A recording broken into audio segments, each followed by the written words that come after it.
What's up, everybody? Welcome to the Sports Dép Podcast. My name is Joey Alfieri with Simon Tsalikis. I'm not going to lie to you guys. Simon Tsalikis is fighting through adversity today. Simon is banged up. There's no gel in his hair, as you can probably tell. Simon, I think, no product Monday. He just wants to get in on it's. Today is technically this is airing on Friday. That's right. Thank you for letting the cat out of the bag. I appreciate it. But Tsalikis is fighting through adversity. You okay? Yes. You okay? Feeling good. Is this a man cold? No, you're not feeling good. Say the truth. I have a headache. You have a headache and sniffles. Okay, fighting through. I appreciate you coming in the studio and infecting all of us. Yes. But we've got a very busy show lined up for you. As we do every Friday, we speak to an NHL alumni. We try to speak to an NHL alumni every Friday, and I'm excited about this one as we'll be speaking to former NHL forward, Montreal Canadiens forward, Pierre Dagenais will join us in just a couple of seconds. But Simon, before we do that, I'd like you to tell me how many times you went to Clark Cafe over the holiday season, over those 2 weeks? So what are we looking at here? Over under. I'm going to set the over under at 3.5. Over. A couple of morning shows, Yeah. right, on TSN 690. So I ran down to the one in Point St. Charles, Yes. right? Yeah, so I did that a couple of times. And then sometimes went to the one in the West Island, relatively often. Over under 1.5 sandwiches ordered, though? Because you're going in the morning. Over. Yeah. Take it home. Oh. Latte, chill, catch You're up on my day, laptop, all those things, and sandwich to go. All right. I'm going to check them out in Kirkland, too. They've got 2 locations. But thank you to Clark Cafe for being a proud sponsor. I think they're proud. I'm not sure. I'm assuming that they're proud sponsor of the Sports Dép Podcast. All right. Let's go to our next guest. He's a former Montreal Canadian, played 142 games in the National Hockey League. And he played for the Canadiens when I was a young fan. And I could watch this guy shoot the puck all day long if I could. Former Canadiens forward Pierre Dagenais joins us on the show. Pierre, comment ça va? How are you doing? Good, thanks, guys. Thanks for having me. Thank you for doing this. We appreciate it. I'm curious, like, before we get into your career, just what stands out about this? Because I know you're still very much involved in hockey. I know you pay attention to the Canadiens, but I'm just curious, like, what stands out about this edition of the Montreal Canadiens? Because it seems like last year they took a big step, and they've taken another big step this year, too. I think it's team chemistry. I think everybody I feel like everybody like to go to the rink, play together. I think you have a good locker room. Guys are enjoying to play the game of hockey. They're having fun to doing it. And it's a good example for the young generation. And it's how you build a winning team. You guys had some good teams. Like the team, I think it was 03-04 that you played on, the Canadiens. I think that was your best NHL season. Like, you got close to 20 goals. You scored 17 goals. And you had some really talented players. You had good players. Like, you were there. Mike Ribeiro was there. Saku Koivu was there. You guys had Michael Ryder, I think, who was coming off a really good season as well. Did you feel like, when you watched this edition of the Canadiens, is there any part of this edition that reminds you of that edition of the Canadiens that you played with? Or is this like, are they just polar opposites? How do you feel about it? Well, I think we had Alex Kovalev, who was similar than style of today. I think his hands and his skill level, I think he fit the most with the new generation, with speed. The hockey's so fast right now, and talent. I think Kovalev is the closest of what we see right now to the game. The game changed a lot with the new rules and everything after the lockout in 2004, 2005. And but this team is young. I look, like I say, like, having fun to play the game. It's so enjoying to watch them. I think the future is very good. You guys got Kovalev, I think, at the deadline that year. Do you have a good? Do you remember what that was like? And what's your funniest Kovalev story? I feel I played a full year with Kovalev that year. Kovalev, good guy, man. Very good teammate. Very humble with kind of star he was, and was very fortunate to play with him. He's a guy who loved to be at the rink, and I learned a lot from him, from his like inside edge and his skating ability and everything. I think he's one of the best players I play with in my career. Pierre, I just want to switch gears here for a second. Your son plays in the Q. Yeah. He's a 2027 draft prospect. So you're connected to the Q. You watch the Q. We just saw Team Canada. If you want to go, you want to go there right off the hub. Okay, somebody that knows about the Yes, Q. he does. And you look at the Team Canada roster. and there's no Jonathan Huberdeau, there's no Jonathan Drouin, there's no Mike Matheson, there's no members of Team Canada from Quebec. Without doing an incredible deep dive or anything like that, but is the queue healthy? Is the queue still in the right direction? Is this just a one-off and we're about to turn the corner here and there's some young, great Quebec prospects coming up? Oh, you have some great prospect coming up. I think it's just more matters of some, it's called that circle. Like, all depend the year. I think the 2026 draft, I think we're going to have some guys from the Q draft. As not as many as the OHL and the WHL. But I think we have to to develop the kid at a younger age and play the basic of hockey. I think skating is important. Size is important. Size matters. I think the guys in Ontario are bigger than the Q.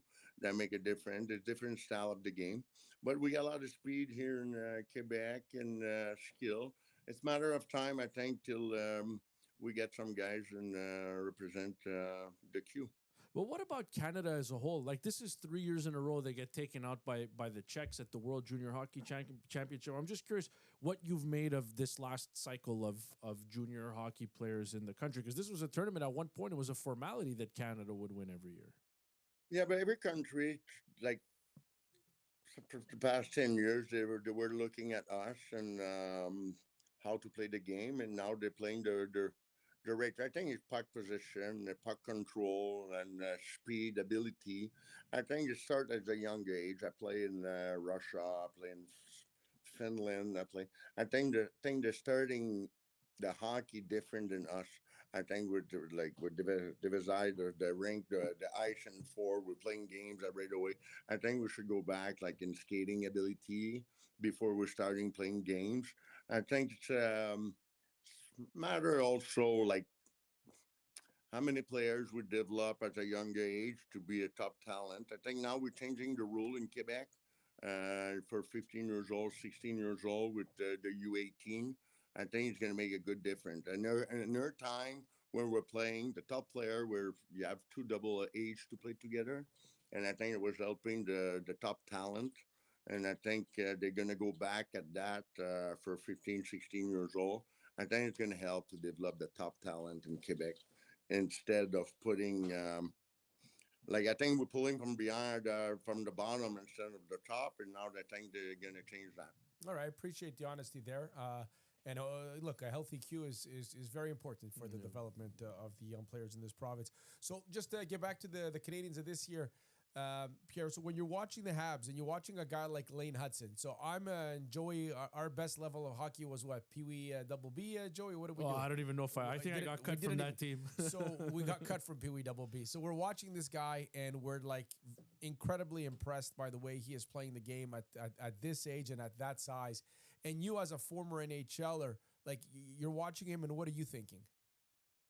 Oh, his ability on skate is unbelievable. I think that's give him a big advantage. I think when you're so mobile with your skate like that, I think I give you an advantage. And his size don't matters in regular season with his abilities he's got. I think he's create time and space for himself, and he's opening a lot of offense for his. It's fun to play with him when you're an offensive player. That's for sure.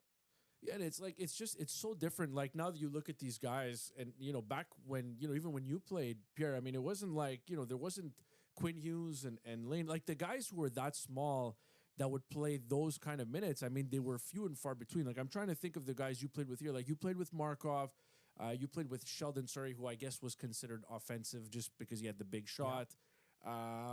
Mike Komisarek, I think you played with as well, was a big bar. Like the guys that are that small that can do it, and it's not even like he's a good skater, but he's not like a burner out there, Lane Hutson. You know what I mean? Like that's the impressive thing to me. He's very good on skates, but he doesn't have to go 1,000,000 miles an hour to get to where he wants to go. No, I think the best player I played as a defenseman was Scott Niedermayer. A little bit. He was a hell of a skater. He was okay, that guy, eh? Yeah. Very, very good. And Len, I think that's what I say. Like, he's playing free out there. He doesn't care about mistake. I think when you play free, able to play as an offense as you do, I think it creates a lot of often the rule change also from my time to now. Mm. I think there was a lot of hooking, a lot of like dirty, maybe more physical than it was with the red line and everything. That's the game is so faster right now. Those guys, I don't think I'd be able to play at this level. With those this new generation, they build different, and guys are so creative out there, skill. It's unbelievable to watch, and when you're closer to the ice, like it's easy to see on TV like that in your couch, but when you're close to the ice, the game is so fast, believable. I mentioned Sheldon Surrey there. You're a big guy. I mean, you went to the net a bunch during your career. I'm just curious, did you ever have the malheur of blocking a Sheldon Surrey shot by mistake? Oh yeah, lots of yeah. It was kind of scary. I remember in practice, we're practicing power play, and I was at front of the net all the time. And Sheldon's got hard shot, but I told you the truth. He didn't know where he was shooting most of the time. He just rip it as hard as he can. In practice, you kind of a little bit scared. Like if you want to know the truth, at 100 miles an hour, rip it at your head. Like it's not fun to be there in practice. And I was kind of staying on the side a little bit, and kind of said to Claude Julien at one point, I was not staying there, and I kind of said to Claude, if you want to go at front and rip it at your head like that, it's not that funny. And what did Claude say? But it's kind of scary now. The guys respect each other. They're shooting lower and everything. Like Yeah. it was dangerous. I was scared a little bit. What did Claude say when you told him, hey, if you want someone to stand in front of the net, you go? I didn't say anything. He said, no thanks. But you understand my point there. Yeah. Like just a matter of respect sometimes. Yeah, I'm curious. Like, what did you make of your time with Claude Julien? Because I feel like he gave you an opportunity to. You played a lot. You got to score some goals. You played with some good players. I'm just curious. Like, I think people think of Claude Julien, well-respected coach. He would get angry a lot on the bench. He would get after the referees. I definitely remember that. But what was your experience like with Claude? Really like Claude. Claude gave me an opportunity to play, and he's the first guy who gave me an opportunity to play a second line with Ribeiro and Ryder. He gave me also like opportunity to go and shoot out. That's where I make a little Yep. bit like score a goal and shoot out thing in 9 time in NHL, and yeah, a lot of talent on the bench like with Kovalev, Ryder, Ribeiro, and Zennik, and all those guys. And he gave me the opportunity to go, and he gave me confidence to go. And I'm always going to respect that from Claude. Like, when guys give you a shot at it and you make it the best of it, like, always going to respect that. Pierre, you spoke about Mike Ribeiro, and there was always a talk back in the day. Like, was there a lot of tension between Mike Ribeiro and Saku Koivu back with those clubs? That was like I say, Saku's always been a good, very example on the ice. Like his work ethic and everything off ice also always did the sacrifice and everything. But now there was competition for number one center, and I think he filled the threat on Mike Ribeiro. And Mike was a very confident kid. He knows his talents and everything. And that was like a competition between both of them. And instead to base it, I think didn't like the competition between those and between both of them, and he kind of protect himself that way. Yeah, and what was you mentioned? Playing with Mike, and I'm just curious. Like, well, I mean, we saw it, right? Like the vision, the hands, the offensive ability, but like playing on the wing, for Mike Ribeiro down the middle. Like, what was that like? Peak, Ribeiro. I know he had better seasons in Dallas and Washington, but he had some really good seasons in Montreal too. What was that like playing on Mike's wing? And obviously, you guys were very close. Oh, Mike, I think is one of the gifted talent. Like I, I see, like Mike, if he were to be like Mike told you the same thing. If he were to be like 100% off ice and everything, he would make under 1,000 points in NHL. You know what I mean? Mike has a gift to see the ice. The game was easy for Mike Ribeiro. Like for me, I had to work hard and I have to do everything possible to send the lineup and play in NHL. For Mike Ribeiro, the game was easy. It's like walking for me and you, and like for him, like yeah, he's very good. One of the best I saw in my life. Is if you see the highlight goal all time, and I think in shootout, you get 3 of them. Like, and yeah, very good, very good, unbelievable hands, vision, game, see the game ahead of the play, and it was holding to the puck. It was tough to hit, or also for his size, he was not afraid. He had one of a kind. I think he would have the love and the respect and the discipline. He would have loved to stay. Mike always loved to play for Montreal Canadiens. That was not his wish to get out. Can you? I mean, I'm sure you have a million stories, but when you want to make the room laugh, a PG-13 story, your best story about Mike Ribeiro, you have a good one that stands out? Oh, not now at my Mike has always been Mike. You know what I mean? Always a little bit coming late to practice, so about 2-3 minutes. I don't know what he's doing, but that was his way. That was his way, and. A lot in junior also, like Mike was. No, I don't have anything much off my head like that. Funny story about Mike. And what have you been up to? I know we had Louis LeBlanc on the podcast a few weeks ago, and he had mentioned your name, that you guys were helping develop young hockey players. Why don't you tell us what you've been up to?